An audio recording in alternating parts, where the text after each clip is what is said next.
Est-ce que tu peux commencer par te présenter, s'il te plaît? Je m'appelle Jordan, j'ai 35 ans, je suis entraîneur du centre de formation au Mansart Basket depuis maintenant 5 ans, c'est ma 5e saison. Et puis je suis aussi, on va dire, force d'appui sur le staff pro. Et voilà, j'essaye d'avoir un œil sur ce qui se passe avec les pros, on va dire, en termes de 3e assistant. On va commencer par parler du début de saison. On est à 8 victoires, une défaite. Ouais. C'est un départ de rêve. Ouais. Est-ce que tu as un secret pour garder cette dynamique? Si j'avais un secret, s'il existait une façon de garder cette dynamique, toutes les équipes gagneraient, entre guillemets.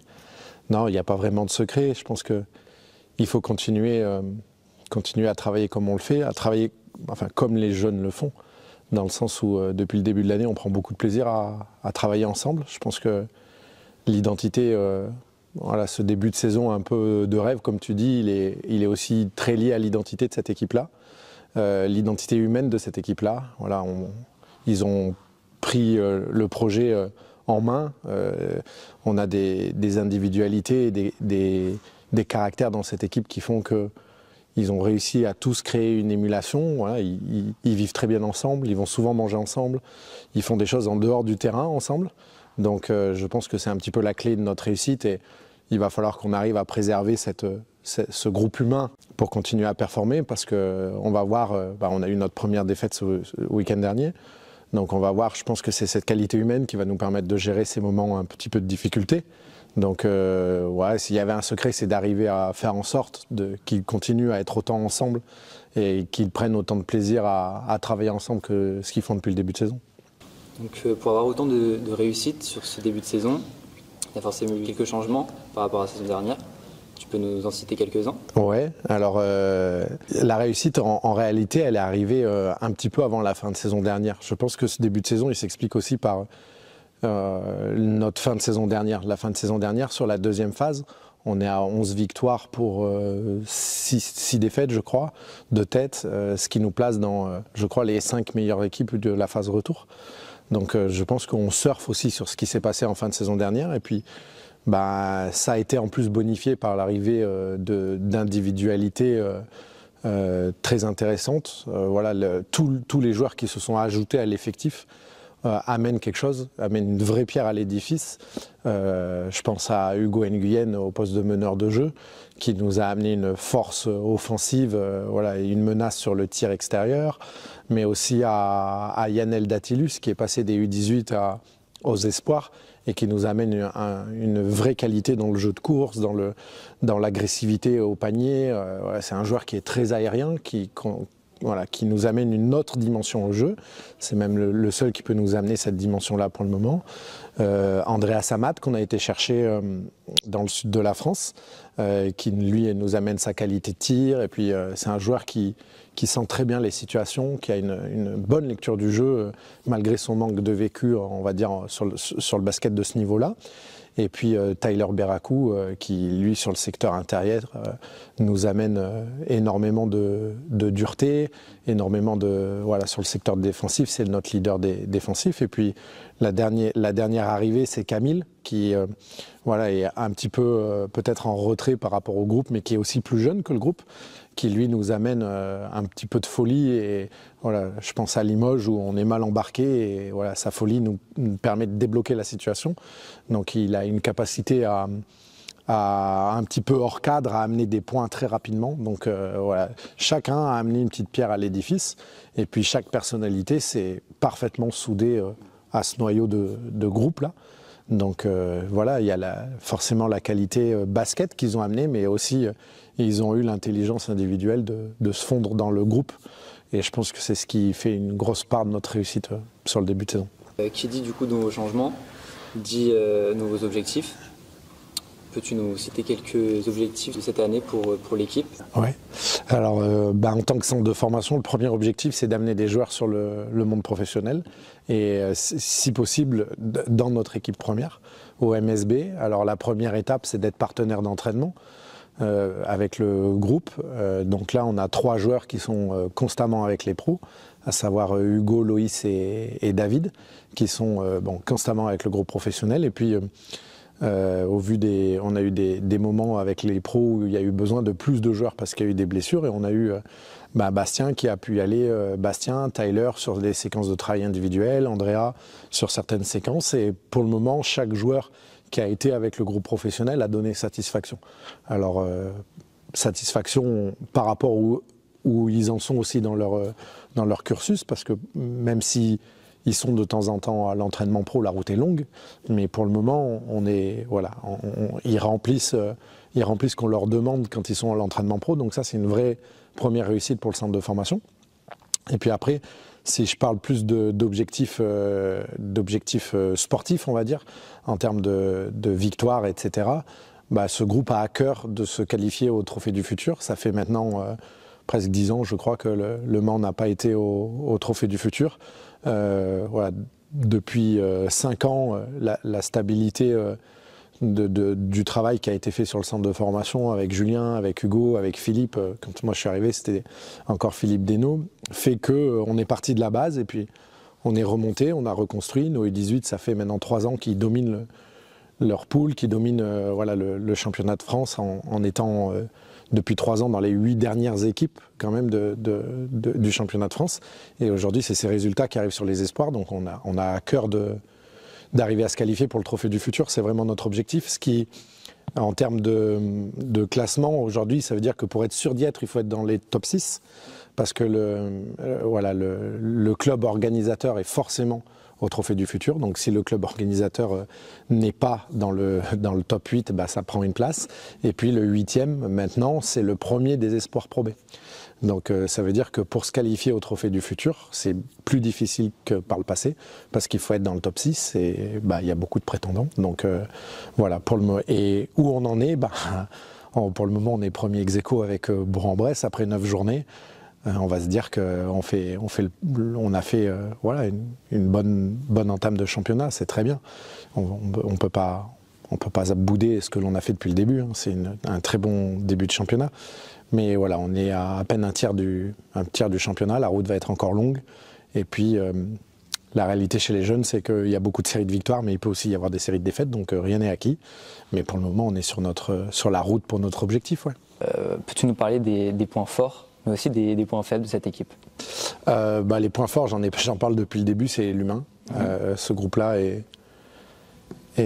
extraordinaire dans le sens premier du terme, c'est-à-dire qu'il y a vraiment des jeunes hommes, on va dire, par rapport à leur caractère. Je mets le basket complètement de côté, qui sortent de l'ordinaire. Voilà. On a des joueurs un peu spécial avec Loïs Grassoff en tête de liste, qui amène une joie de vivre au groupe, qui amène une vraie identité, c'est beaucoup de compétiteurs.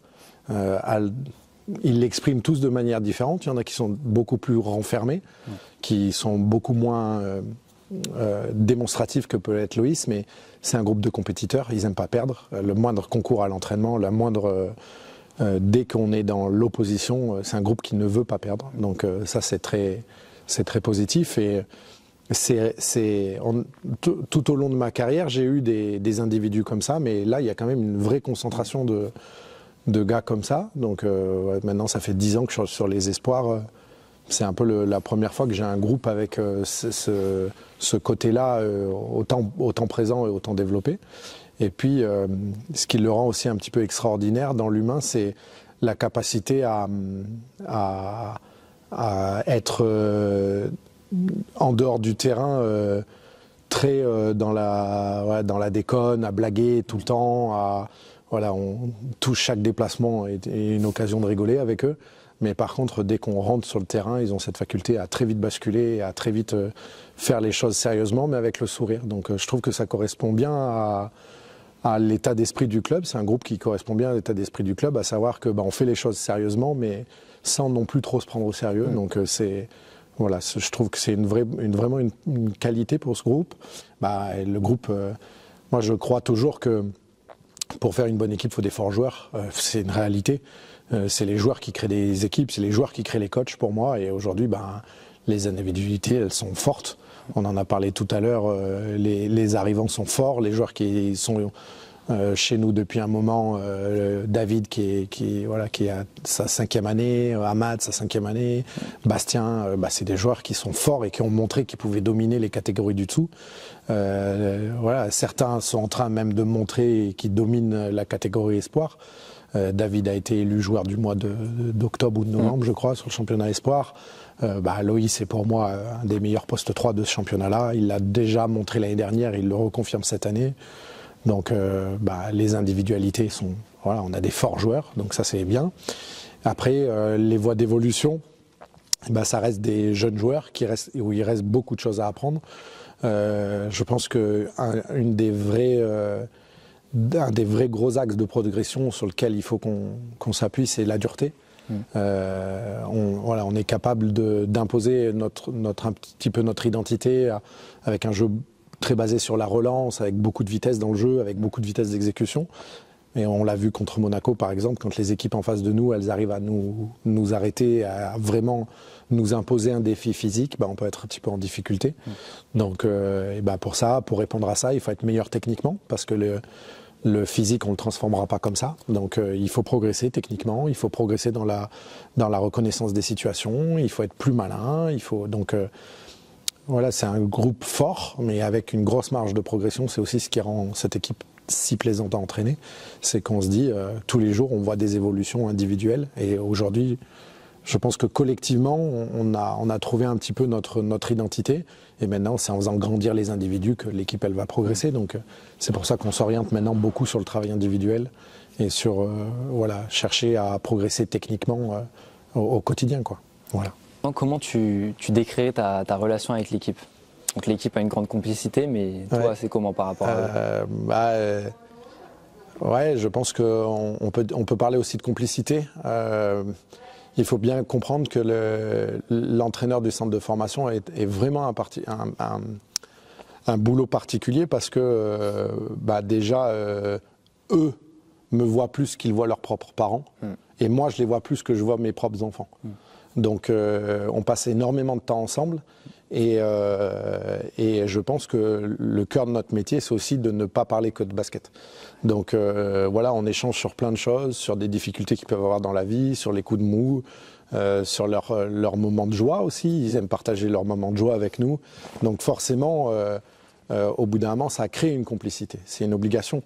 Quand on est à l'écoute des gens, quand les gens ils comprennent qu'on est aussi là pour leur bien-être dans tous les aspects de leur vie, qu'on essaye de les aider dans tous les aspects de leur vie, oui, il y a une forme de complicité. Il y a une forme de complicité.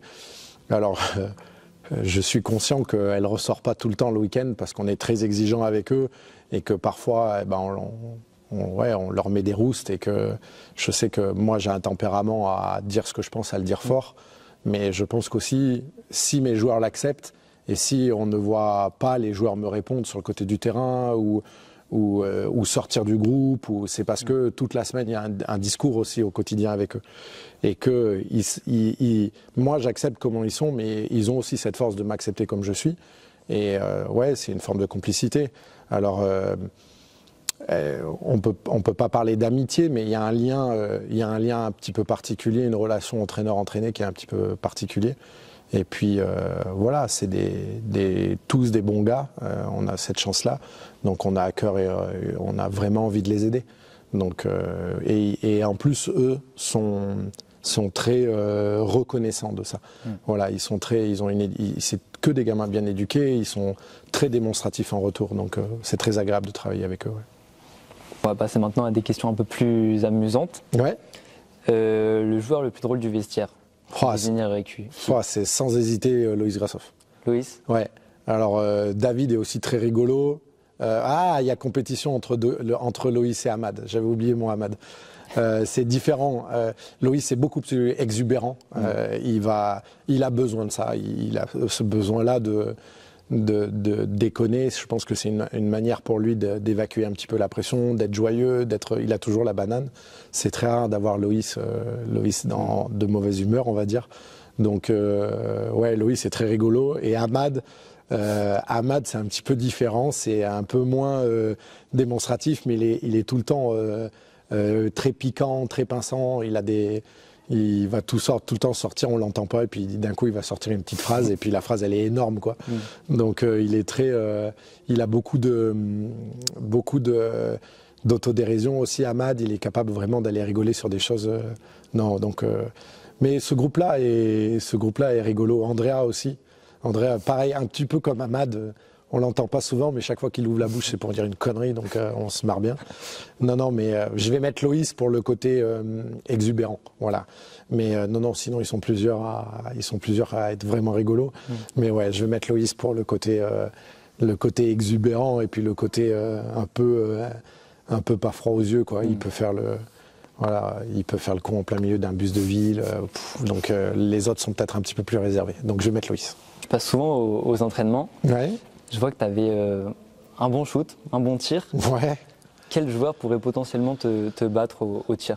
Ouais, il y en a plusieurs maintenant. Chez les plus jeunes, c'est différent. Chez les U18, je pense avec Hugo, on a encore un peu de marge, parce qu'Hugo aussi a un bon tir.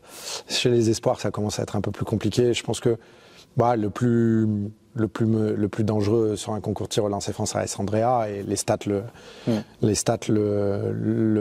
montrent. Après, on arrive encore un peu à jouer en parlant et en tchatchant un peu, donc de temps en temps on s'en sort, mais sur les espoirs maintenant, tous les joueurs à droit, Loïs, Bastien, Andrea, voilà, on pourrait être en difficulté sur des concours de tir avec eux. Les autres, on arrive à les challenger encore un peu, mais non, les plus à droit, ça commence à être difficile aussi. Non, mais je mettrais Andrea quand même, c'est lui le plus dangereux, je pense, sur un concours de lancer franc. Ok. Ouais, comme tu le dis, ils s'entendent tous très très bien. Ouais. Est-ce que tu as une anecdote marrante à nous raconter ou surprenante sur eux? Il y en a plein. Il n'y en a pas beaucoup que je puisse dire devant la caméra, parce que ce groupe-là est des fois un peu touchy. Non, une anecdote un peu rigolote. Alors je dirais, pour imager une anecdote qui est vraiment basket, pour imager, et qui n'est pas rigolote, mais pour imager un petit peu l'état d'esprit de ce groupe, c'est le match contre le Portel. On a Andrea qui est dans un jour pas comme les autres. Ouais, je crois qu'il finit à 8 sur 10 à 3 points. Ils finissent à 32 points pour plus de 40 dévals. Je n'ai pas les chiffres en tête. C'est le premier groupe que je vois où chaque fois qu'on mettait Andrea sur le terrain, toutes les individualités s'effaçaient et voulaient trouver Andrea. C'est la première fois que j'ai un groupe qui a cette qualité de se dire aujourd'hui c'est le tour du copain et on est tous d'accord avec ça. Et vraiment, je voyais que Hugo et Bastien, mes deux meneurs, chaque fois qu'ils voyaient que je rentrais Andrea, ils venaient me voir, on peut jouer ça, parce qu'ils savaient qu'on arriverait à le trouver là-dessus. Oui, allez-y les gars. Donc je pense que c'est pas une anecdote rigolote, mais ça montre qui est ce groupe-là. Il faut avoir déjà la joie que le copain y réussisse. Voilà, ils étaient tous super contents pour lui, vraiment, donc ça c'était top. Il faut aussi avoir la maturité, les deux meneurs de jeu, de connaître quel système de jeu on peut mettre en place pour que lui ait la balle et ça. Donc ça c'est top aussi dans l'évolution basket. Et puis anecdote rigolote, non, comme ça, il y en a tellement en fait au quotidien, c'est difficile d'en sélectionner une. S'il y en a une, il y en a une qui est bonne. D'habitude sur le groupe Espoir, c'est toujours les plus jeunes qui portent la valise. Donc Bastien Grassoff étant encore U18 mais à plein temps avec les Espoirs, c'est toujours lui qui porte la valise ou Camille. Et ils en avaient marre et je leur dis les gars, vous avez qu'à, si vous voulez, on fait un concours de tir du milieu du terrain et celui qui perd porte la valise. C'est Bastien qui a perdu. Donc malgré le fait qu'il ait essayé d'imposer son concours de tir, le sort en a voulu différemment, c'est quand même lui qui a perdu. Donc c'est encore lui qui porte les valises, quoi. Donc voilà, c'est peut-être l'anecdote la plus rigolote que je puisse raconter devant la caméra. Okay. Si tu devais décrire ton style d'entraînement en 3 mots, qu'est-ce que tu dirais? Intensité, parce que c'est une des clés du haut niveau et vraiment ça c'est quelque chose qu'Hugo le gentil, le coach des 18 et mon assistant m'a vraiment amené. Je pense que c'était une de mes limites sur mes précédents, on va dire, postes et voilà, c'est vraiment lui qui m'a amené cette clé-là. Voilà, on triche pas, quoi. Il y a une intensité, on essaie de tout le temps mettre une intensité vraiment importante. Moi, j'avais des fois tendance à beaucoup me focaliser sur la qualité basket, des fois au détriment un peu de ça. Et puis, il est toujours au-dessus de mon épaule pour me rappeler, oui, c'est bien gentil, mais là, il faudrait qu'il court un peu, quoi, entre guillemets. Donc voilà, l'intensité, je dirais ça. La deuxième partie, c'est l'autonomie, parce qu'on cherche à rendre nos joueurs autonomes. On essaye d'entraîner en essayant de tout le temps les placer dans des situations de problème et où eux, ils doivent trouver leur solution. Donc on essaye de ne pas être trop descendant. Nous, bien entendu, on sait où on veut aller, mais à la place de dire, si la défense fait ça, on fait comme ça, comme ça, comme ça, on essaye, nous, de proposer des exercices, des situations un peu aménagées pour que petit à petit, ils trouvent les solutions qu'on espère qu'ils trouvent, parce que des fois ils en trouvent d'autres et elles sont très bien. Donc on essaye de les rendre autonomes et de rendre le moment du choix aux joueurs. C'est-à-dire que le joueur il puisse choisir en fonction de qui il est, avec qui il est sur le terrain, quel est son point fort, etc. Donc on essaye d'ouvrir un petit peu le panel des possibilités. Donc je dirais autonomie. Et la dernière, c'est plaisir. Parce que ça reste un sport où les gars, ils sont venus d'abord. S'ils sont là aujourd'hui, c'est parce que quand ils étaient petits, ils sont rentrés dans un gymnase et que ça leur a plu et qu'ils ont pris du plaisir à être sur le terrain. Donc des fois, l'entraînement de haut niveau, il n'y a pas de plaisir. Faut être très clair. Donc on essaye quand on fait du travail physique, que c'est dur sur le moment de prendre du plaisir à ça. Par contre, on essaye de les éduquer à trouver du plaisir dans l'intensité, à trouver du plaisir dans l'adversité, à trouver du plaisir dans ma limite, elle est là, j'ai touché ma limite, et je vais la repousser, à trouver du plaisir là-dedans. Et puis à trouver du plaisir à être ensemble au quotidien. Voilà, on essaie de maintenir une atmosphère, ils le savent, où t'en as parlé tout à l'heure, à la fin de l'entraînement, on peut faire un petit concours de tir avec les coachs, on peut se moquer un peu des coachs, on peut rigoler avec les coachs, c'est pas du tout un problème. On peut rigoler entre nous, c'est pas du tout un problème. Par contre, quand on passe sur le terrain, on est là, quoi. Donc je dirais ça, intensité, autonomie, plaisir. Voilà, si on devait résumer en 3 mots. Quand je vous accompagne pendant les déplacements ou les matchs à domicile, je passe souvent au vestiaire. Ouais. Je vois qu'ils mettent pas mal de musique. Ouais. Si tu avais quelqu'un à désigner en tant que DJ du vestiaire, ça serait qui? Ils sont 2, je dirais Loïs, qui est vraiment,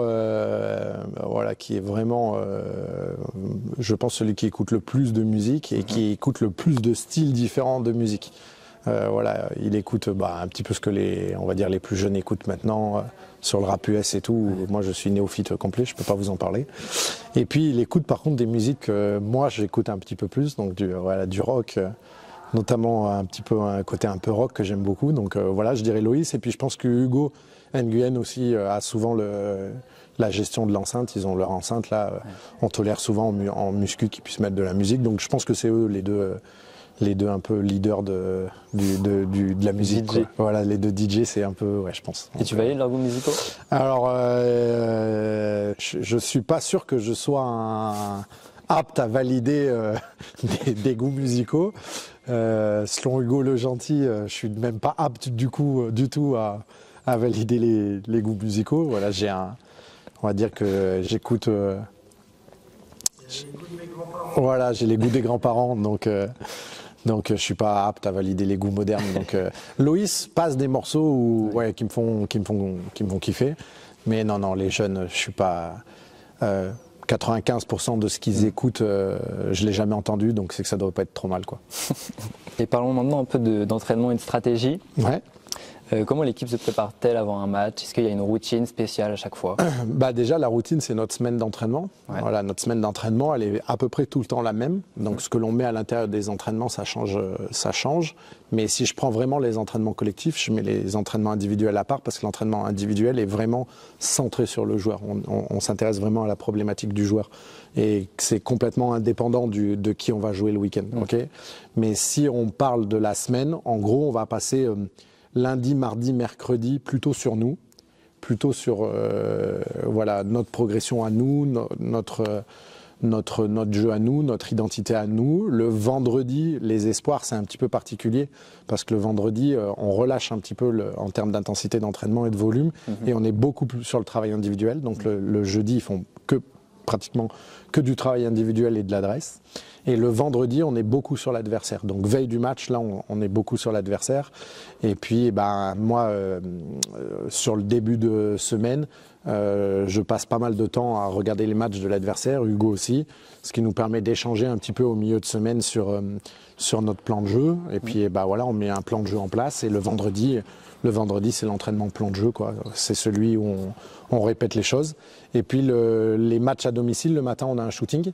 Donc, qui va nous servir un petit peu à se réveiller, à se mettre en route pour le match de l'après-midi. Et puis, un petit rappel du plan de jeu, voilà, sur tel système, on va vouloir faire ça, tel système, on va vouloir faire ça. Et puis voilà. Et puis, j'essaye de caler mes plans de jeu dans le cycle de développement et dans les cycles de formation aussi dans lesquels on est. C'est-à-dire que si par exemple, je dis n'importe quoi, aujourd'hui on défend le pick and roll comme ça parce que l'équipe première veut la défendre comme ça, même si je pense que sur un système de jeu, notre équipe, ça serait peut-être plus intéressant de faire différemment, je reste quand même sur l'identité générale qu'on veut avoir et j'essaye d'expliquer aux jeunes voilà, comment, avec ça, qu'est-ce qui va en découler et comment on va s'adapter derrière. Donc sur le choix tactique, on n'est pas prêt à tout pour gagner. On garde, si tu veux, notre identité de formation et on essaye aussi sur les plans de match de se dire ok, pour défendre ça ou attaquer ça, qu'est-ce qui risque de rencontrer plus tard à haut niveau et on essaye de les amener là-dessus. Donc même les plans de jeu pour nous sont un moyen d'éduquer nos jeunes, quoi. Voilà. Si l'équipe jouait un match sans aucune consigne de ta part, ça donnerait quoi ? Alors, dans mes objectifs, ça donnerait la même chose que d'habitude. C'est-à-dire que j'essaye vraiment d'éduquer mes joueurs à être autonomes, à prendre des décisions tout seuls. On fait énormément de situations, de scénarios à l'entraînement où voilà, ils ont le droit on joue, ils ont le droit à 2 temps morts par équipe, c'est eux qui gèrent leur temps mort, à quel moment, c'est eux qui peuvent annoncer les plays. Je leur donne l'équipe, je vais demander à l'équipe d'en face de défendre comme ça, comme ça, comme ça. Donc vous pouvez choisir 3 plays à l'intérieur de tous nos plays. Donc il y a énormément de petits jeux comme ça où on essaye de rendre les gars complètement indépendants. Dans un monde idéal, ça ne changerait rien du tout pour mon équipe. Après, la réalité, c'est que je pense que la présence d'un coach, elle est aussi, elle permet de prendre un petit peu de recul par rapport au terrain et voilà, il y a plein d'émotions sur le terrain, donc de sortir un petit peu de ces émotions. Donc, je pense que chez les jeunes, ça les rassure et qu'ils auraient un petit peu un côté inquiet au départ, mais je pense qu'ils pourraient s'en sortir. Ils pourraient s'en sortir sans moi. En tout cas, on les entraîne à ça, à ce qu'ils s'en sortent sans nous, mais je pense qu'on est quand même un petit peu là pour les rassurer, mais il y a plein de petites choses où je vois que ça avance là-dessus. Voilà, à la mi-temps d'un des derniers matchs, j'essaye toujours de leur laisser la parole avant de parler. Voilà, et donc il y a plusieurs joueurs qui prennent la parole souvent à la mi-temps des matchs et très clairement, ils ont été capables de sortir les principales consignes qu'on voulait sortir et les principaux points qu'il fallait régler. Donc je me dis que on commence à développer leur compréhension de ce qui se passe sur le terrain et c'est top, quoi. Parce que c'est important pour nous de les rendre le plus autonomes possible.